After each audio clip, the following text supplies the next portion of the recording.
morning, everybody. My name is Joseph Nocella. I am the United States Attorney for the Eastern District of New York. I'd like to welcome you here today.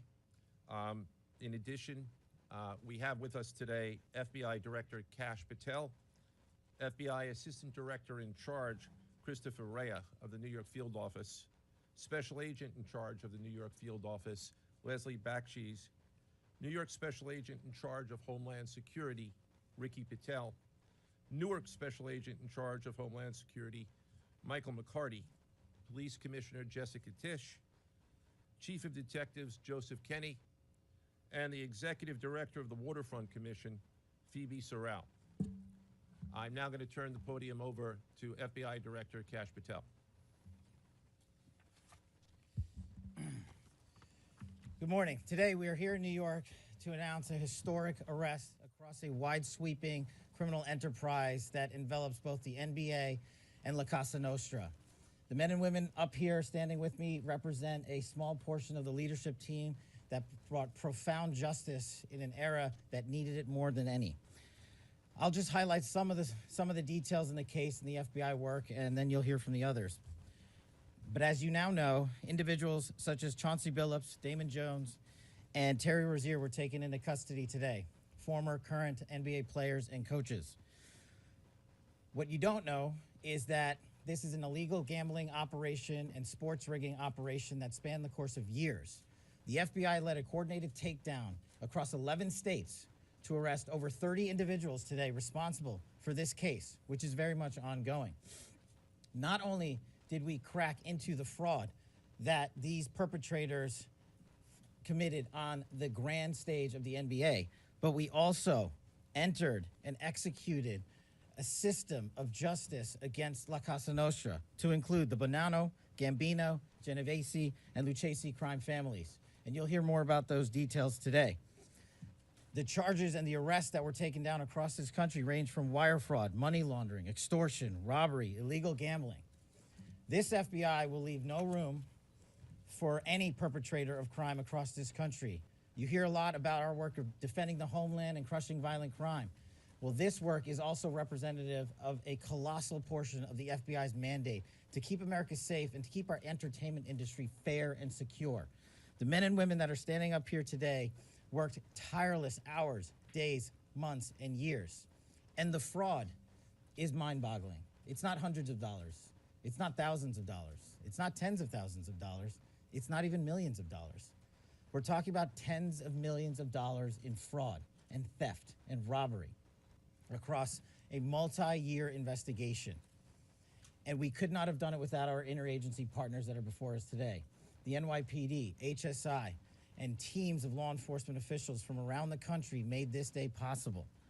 It takes a team to bring this kind of justice, sweeping justice, into the halls of the United States courtrooms, where our brave United States Attorney has led this prosecution.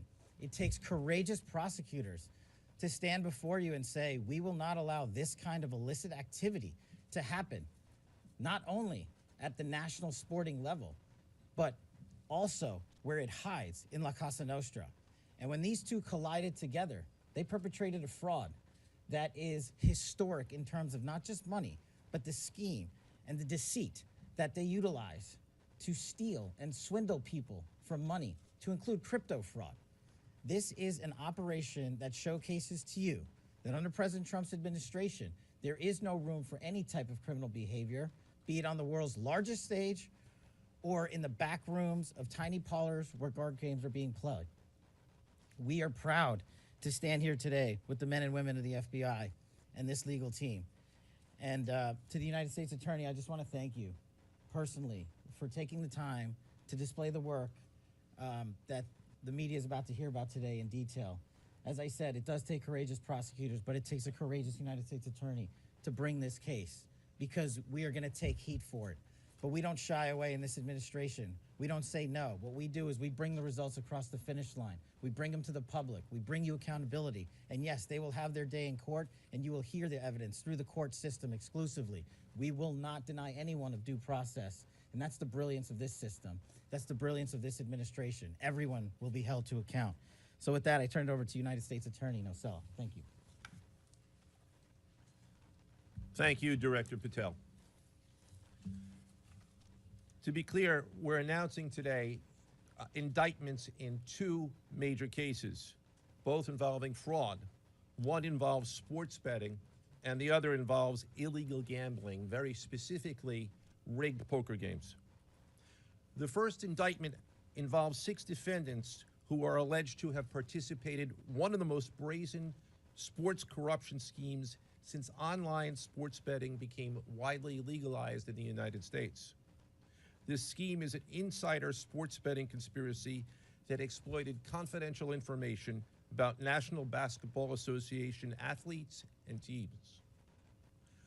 The second indictment involves 31 defendants alleged to have participated in a nationwide scheme to rig illegal poker games.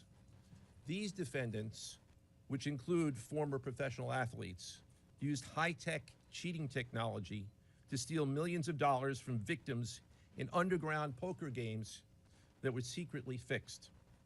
The games in the New York area were backed by the Bonanno, Gambino, and Genovese crime families of La Cosa Nostra. While the cases are separate, there are 3 overlapping defendants charged in both cases: Damon Jones, Eric Ernest, and Shane Hennon. The indictments in these cases contain only allegations, and the defendants are presumed innocent until they are proven guilty in a court of law. But my message to the defendants who've been rounded up today is this: your winning streak has ended. Your luck has run out. Violating the law is a losing proposition, and you can bet on that. First, I would like to talk about United States versus Ernest, the NBA basketball gambling case. The defendants in this case are Eric Ernest, Marvez Farley, Shane Hennon, De Niro Laster, Damon Jones, a former NBA player and coach, and Terry Rozier, a current NBA player. Other co-conspirators were previously charged for their roles in the scheme, including former NBA player Jontay Porter. Between December 2022 and March 2024, these defendants perpetrated a scheme to defraud by betting on inside, non-public information about NBA athletes and teams. The non-public information included when specific players would be sitting out future games, or when they would pull themselves out early for purported injuries or illnesses. They relied on corrupt individuals, including Jones and Rozier. They also misused information obtained through long-standing friendships that they had with NBA players and coaches. And in at least one instance, they got their information by threatening a current player, Porter, because of his pre-existing gambling debts. Defendants used this non-public information to place hundreds of thousands of dollars in fraudulent bets, mostly in the form of prop bets on individual player performance. The bets were placed through online sports books and also in person at casinos. The defendants relied on a network of straw bettors to place the maximum amount of bets to increase their potential profits. Most of these bets succeeded, and the intended losses were in the millions of dollars. The defendants then laundered their illegal winnings in various ways: peer-to-peer platforms, bank wires, and simple cash exchanges. The indictment details specific examples where the defendants profited from illegal gambling and illegal betting on various NBA games about the performance of players on, among other things, the Charlotte Hornets, the Portland Trail Blazers, the Los Angeles Lakers, and the Toronto Rangers. Each defendant in the NBA basketball gambling case has been charged with conspiracy to commit wire fraud and conspiracy to commit money laundering. Now, I would like to turn to the other case, United States versus Aiello, the rigged poker game case. Beginning as early as 2019, the defendants in this case orchestrated a scheme to use wireless cheating technology to run rigged poker games across the United States, including in the Hamptons, Las Vegas, Miami, and Manhattan. The scheme targeted victims known as, quote, fish, who were often lured to participate in these rigged games by the chance to play alongside former professional athletes who were known as, quote, face cards. The so-called face cards included the defendant, Chauncey Billups, who at the time of the scheme was a former NBA player and is currently the head coach of the Portland Trail Blazers, and also Damon Jones, a former NBA player and coach. What the victims, the fish, didn't know is that everybody else at the poker game, from the dealer to the players, including the face cards, were in on the scam. Once the game was underway, the defendants fleeced the victims out of tens or hundreds of thousands of dollars per game.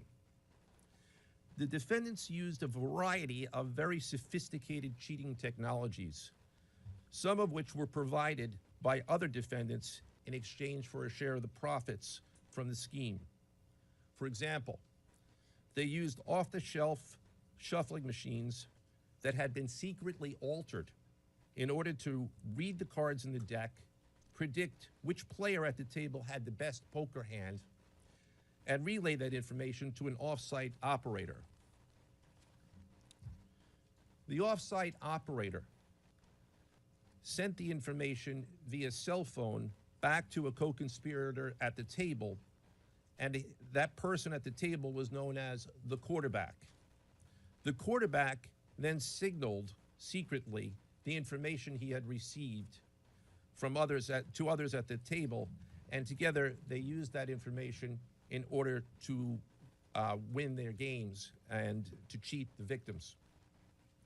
Defendants used other cheating technologies such as poker chip tray analyzers, which is a poker chip tray that secretly reads cards using a hidden camera, special contact lenses or eyeglasses that could read pre-marked cards, and an X-ray table that could read cards face down on the table. What you see depicted on the screen right now is an example of the X-ray table that reveals the cards. Although they are face down on the table, they can be read because of the X-ray technology.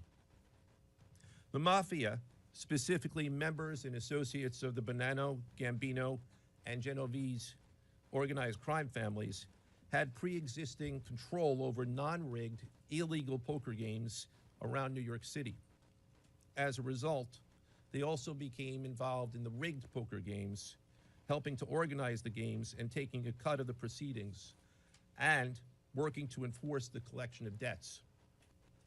The defendants laundered their proceeds, including through cash exchanges, the use of multiple shell companies, and through cryptocurrency transfers. As part of the scheme, some of the defendants and their co-conspirators also committed acts of violence, including the gunpoint robbery of a person in order to obtain a rigged shuffling machine, and extortions that were perpetrated against victims in order to ensure that they repaid their gambling debts. Defendants who participated in the rigged poker scheme are charged with wire fraud conspiracy. Other defendants have been charged with crimes including illegal gambling, money laundering, Hobbs Act robbery, and extortions. This case demonstrates our office's unrelenting commitment to fighting the scourge of organized crime in whatever form it takes. I'd like to conclude my remarks by thanking the incredible hard work of our law enforcement partners, including the FBI, Homeland Security, the NYPD, and the Waterfront Commission. I also want to thank the dedicated prosecutors who built these two cases and who are standing to my right. Benjamin Weintraub, David Bourbon, Caitlin Farrell, Michael Gibaldi, Irisa Chen, and Sean Sherman. They had the assistance of paralegal specialists Liam McNett, John Schneider, Marlene Bosler. Also deserving of our thanks, because of their outstanding investigative work on the NBA case are FBI Special Agents Russell Lantier, Dominic Mariani, Amy Giaroso, Shane Wilkins, and Supervisory Special Agent Luke Hardison. On the rigged poker game scheme, outstanding work was performed by FBI Special Agents Thomas Cribbin, Jeff Boriola, Jonathan Corona, Alexander Silverman, Amy Campanaro, and Supervisory Special Agent Michael Malahy, as well as NYPD Task Officer James McCullough, and from Homeland Security, Supervisory Special Agent Charles Freund, and from the Waterfront Commission, Detective Paul Shimborski. Finally, I want to note that the investigations in both cases are ongoing, and we encourage anyone with information about either scheme to please contact the FBI. Now I would like to turn the podium over to Special Agent in charge of the New York Field Office, I should say the Assistant Director in charge of the New York Field Office of the FBI, Christopher Rea. Chris?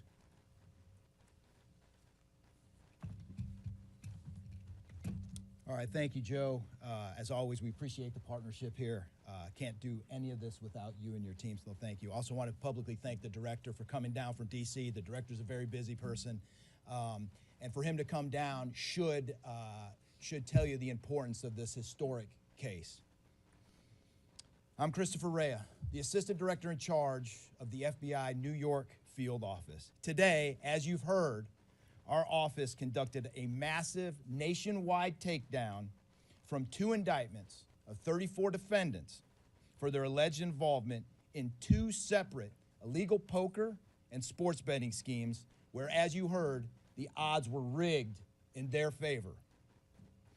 Among these defendants are 13 members and associates of the Bonanno, Gambino, and Genovese crime families, to include capos and soldiers from these families. Additionally, as you heard, current and former NBA coaches and players are also implicated, to include Chauncey Billups, Damon Jones, and Terry Rozier. 3 of the named defendants are charged for their alleged roles in both schemes. This alleged illegal gambling operation hustled unwitting victims out of tens of millions of dollars and created a financial pipeline for La Cosa Nostra to help fund and facilitate their organized criminal activity. Victims were attracted to play alongside well-known professional athletes and coaches like Chauncey Billups, only to be unknowingly deceived through rigged shuffling machines, fixing the odds in their favor, as alleged and as you just heard from the U.S. Attorney's Office. This alleged scheme wreaked havoc across the nation, exploiting the notoriety of some and the wallets of many to fund the Italian crime families here in New York. Let me be clear about this fact. The FBI has not and will never take their eye off the ball when it comes to Italian organized crime in this city, specifically the LCN and the 5 families here in New York. We are not going to permit any criminal enterprise, whether it be Italian organized crime, Asian organized crime, Eurasian organized crime. We're not going to permit any of those organized crimes, families, and organizations to operate in our city or our country, as evidenced by the 11 states that were also participating in this operation today. The FBI office here in New York remains committed to eradicating all unlawful revenue streams fueling this criminal activity. As with most cases we've worked, this is only the tip of the iceberg for the FBI and the U.S. Attorney's Office. Our LCN squad agents and analysts are continuing to work day and night with the Eastern District of New York to ensure members and associates of the 5 families cannot continue to wreak havoc in our communities. Today would not have been possible without the tireless efforts and dedication of the FBI New York Eurasian Organized Crime Task Force, which, as you heard, was led by Supervisory Special Agent Luke Hardison, and the Italian Organized Task Force, which was led by Supervisory Special Agent Mike Malahy. And coincidentally, Supervisory Special Agent Malahy is going out on a positive as he is retiring at the end of this month for 30 years of dedicated service to the FBI, and that deserves a hand. He's what we call a legend here at FBI New York. Additionally, obviously, we cannot do this alone without our partners. I want to extend my appreciation to Homeland Security Investigations Special Agent in Charge, Ricky Patel. Of course, we do nothing in this city without the NYPD. New York City Police Department Commissioner Jesse Tisch, thank you, ma'am, for all your work and all your resources that you dedicated to this. And New York Waterfront Commissioner Phoebe Soriel for their agency's assistance and support throughout this lengthy and complex investigation. Our collective efforts ensured these subjects will face accountability, like the director said, for their alleged wrongdoings. Thank you, and I'll now turn it over to Special Agent in charge of HSI, Ricky Patel.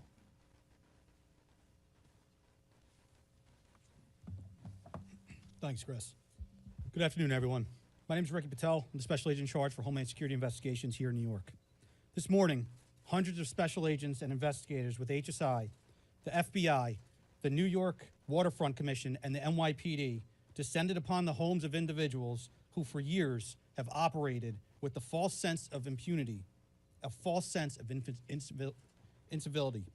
In the early hours of today, across 9 states, coast to coast, dozens of defendants were arrested and will face the consequences of their alleged crimes. This was their wake-up call.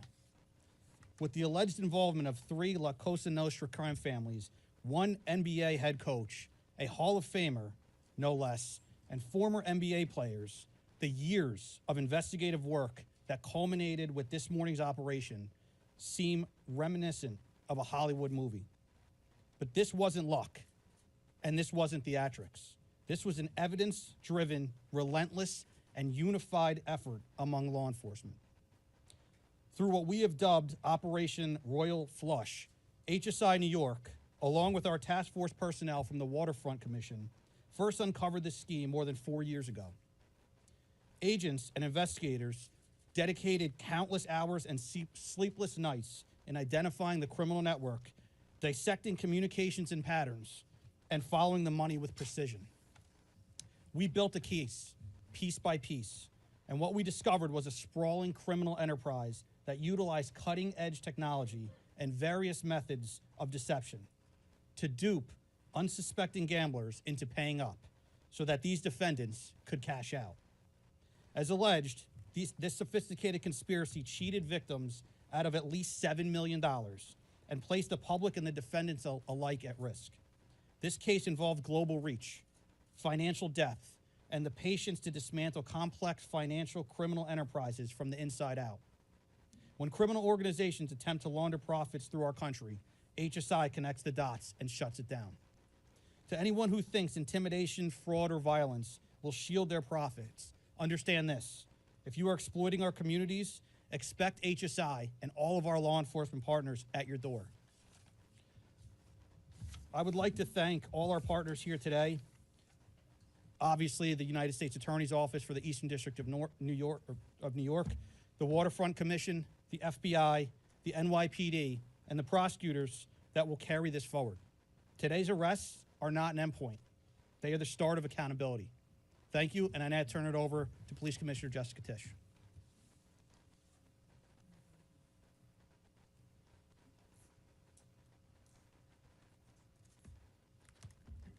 Good morning.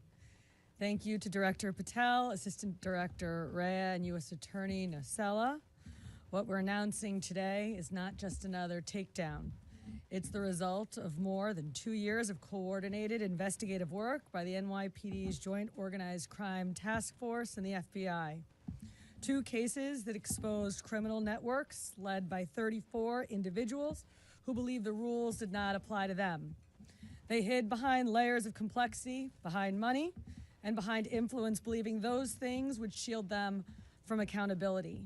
The first case, Operation Nothing But Bet, exposed a gambling ring built around professional basketball where players and associates allegedly used inside information to manipulate prop bets on major sports betting platforms. They placed wagers on unders on players to score less,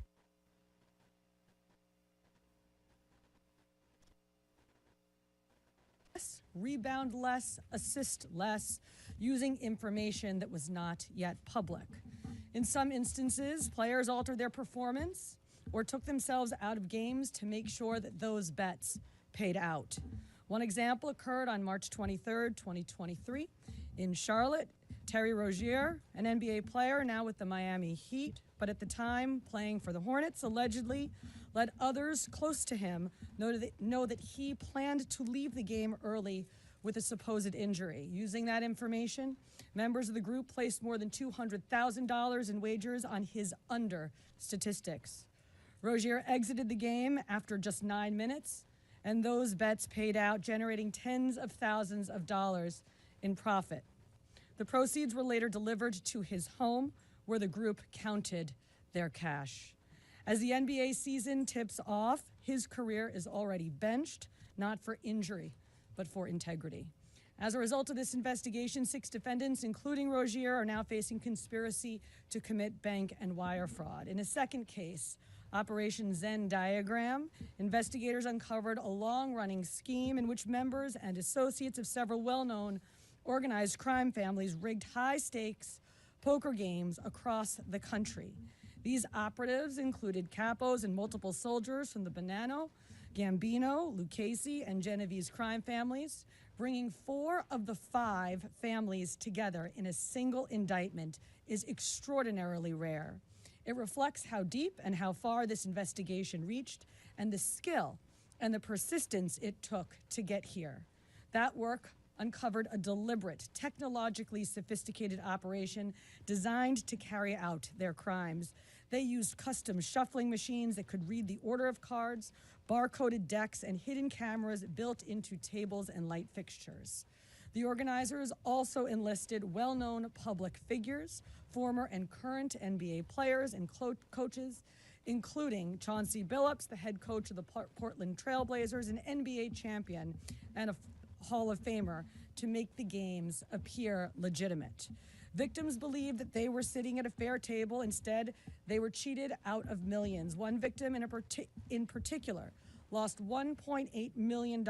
In total, losses exceeded $7 million and continue to climb. And when people refused to pay, these defendants did what organized crime has always done. They used threats, they used intimidation, and they used violence. It's the same pattern that we have seen for decades. Traditional mob enforcement methods combined with new technology to expand the reach of their operations. Now, with the unsealing of today's indictment, 34 individuals are facing charges including robbery, extortion, money laundering, wire fraud, bank fraud, and illegal gambling. I want to commend the outstanding work of our detectives from the Joint Organized Crime Task Force and their dedication to these cases, especially Captain Ruben Pagan, Sergeant Chris McGuire, Detective Alexander Creamer, Detective James McCullough, and of course, our Chief of Detectives, Chief Kenny. As part of these investigations, our members recovered and reviewed thousands of hours of video, conducted extensive surveillance on illegal gambling locations across the city, and executed more than 24 search warrants on electronic records that revealed the true extent of this conspiracy. Once again, the work of our detectives, together with the FBI and the U.S. Attorney's Office, closed those gaps before they could widen further. The NYPD is proud to stand with each of you today, as these cases represent the kind of partnership that defines modern law enforcement agencies, sharing intelligence, coordinating resources, and moving as one team. Thank you.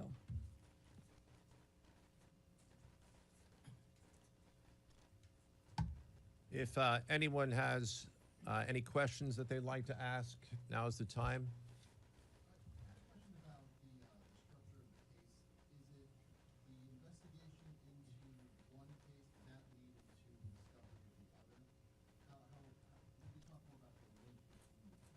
I'm not at liberty to discuss either the background of the investigation itself or the investigation as it continues. So I'm afraid I can't really explain to you other than the fact that both cases have been unsealed today, and there was an overlap that has been discussed already with respect to certain of the defendants. Yes.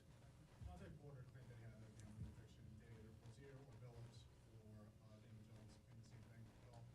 With respect to any allegations or defenses that have been made by any of the defendants, they will have their opportunity to present them in court. We're not here to air those at this time or to discuss them. Yes.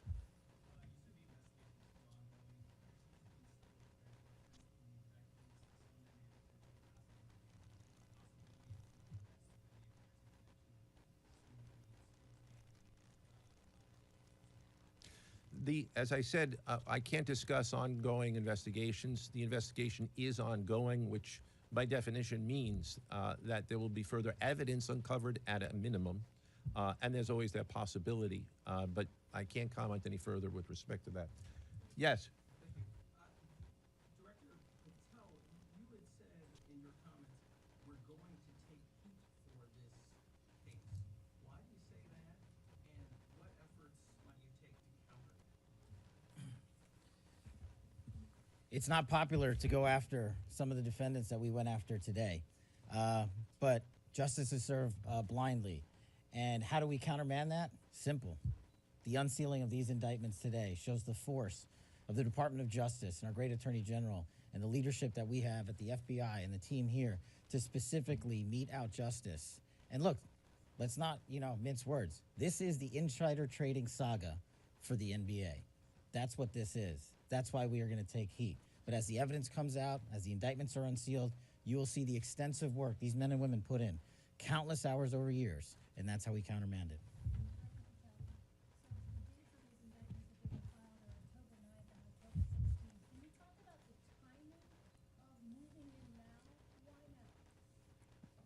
We will not publicly discuss the timing of when we do takedowns. I will only say that we do takedowns in a coordinated fashion with our law enforcement partners and the U.S. Attorney at the appropriate time to make sure that we ensure the integrity of the investigation, as the United States Attorney said, an investigation that is very much ongoing. Director Patel, you said insider trading for the NBA. What are the implications of this case for other sports leagues and for the legal gambling industry in general? Simple. If you're participating in the legal gambling industry, you got nothing to worry about. If you're participating in illegal conduct, you got everything to worry about, and this case shows it. Did the illegal conduct cross with the legal sport betting platforms in any capacity, and if so, is that the search warrants that the police initiated? I'm not sure I quite understand your question. You're asking if the illegal conduct. If it crossed with like the sports betting industry or the online sports. The sports books themselves are victims in this case. They themselves did not, as far as our investigation has concluded, they did not perpetrate anything unlawful. Are you able to say which sports books or online outlets they use to make these bets? I'm not going to respond to that at this time, but that information will be made public. Yes? Can you identify the access point where these co-conspirators were able to recruit these, famous people to partake in the schemes? When you say the access point, Were able to recruit them? I'm not sure which case you're referring to. Oh. Well, Rozier, how he was recruited, Damon Jones in the NBA scandal, and then Billups for the poker. we're not at liberty to say that at this time. That will be revealed in due course. Yes. He was being What is your question, sir? Hey, thanks for being here. You just said that the sports books themselves are the victims, at least in the indictment involving Terry Rozier and others. They're among the victims. Okay, but those companies make, as we all know, they make a crazy amount of money off of a lot of everyday Americans make bets and mostly lose them. Are you concerned with a jury potentially not being sympathetic in a case where the victims, as you say, are these multi-million or billion-dollar gambling companies? Let me repeat that all of the defendants themselves are presumed innocent. We believe that at a trial, when they have the opportunity to present their defenses if they chose, because they're not required to. We will come forward with the evidence to demonstrate their guilt. Yes?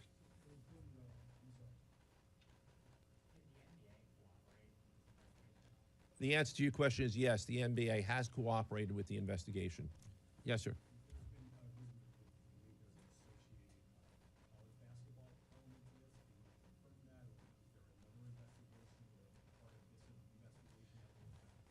The investigations that we announced today did not involve college basketball. Next question. Yes. There was an emphasis on the Italian crime presence, organized crime in New York. Can you give us a sense of the strength and status of Italian organized crime in New York right now? No, I'm sorry. That would be a question that goes beyond what we're here to discuss today, which is these two indictments. Thank you. Everybody.